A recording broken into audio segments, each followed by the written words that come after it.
One of the questions that I've had through the years of working for the Cooperative Extension Service is about the impact of cold weather in late gestation cows and what that might mean in terms of birth weight and therefore calving difficulty.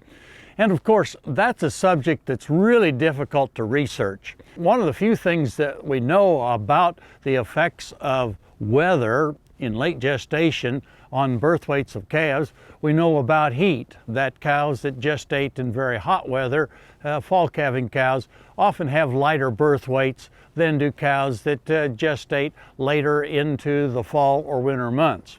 The only research trial that I know of that really looks at the impact of cold weather on birth weights came from the University of Nebraska, their North Platte station, back in the mid-90s. What they did was kept track of the records of 400 replacement heifers over a 3-year period of time. They compared the birth weights of the calves born to those heifers in relationship with the average temperature that occurred in the months of December, January, and February. These heifers were calving in March and April.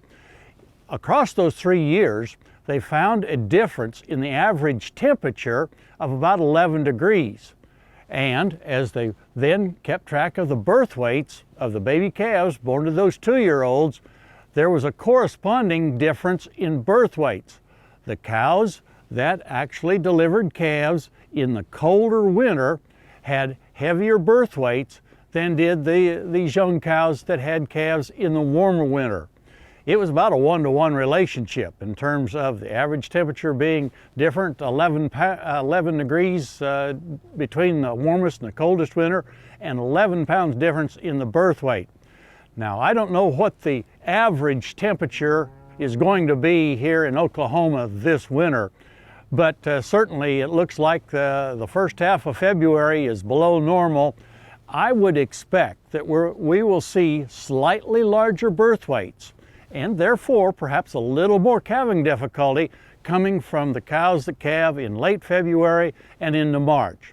It's not particularly good news, but if we're forewarned and ready for it, perhaps we can be a little more observant to make sure we can provide assistance for those cows or heifers that need it in this calving season.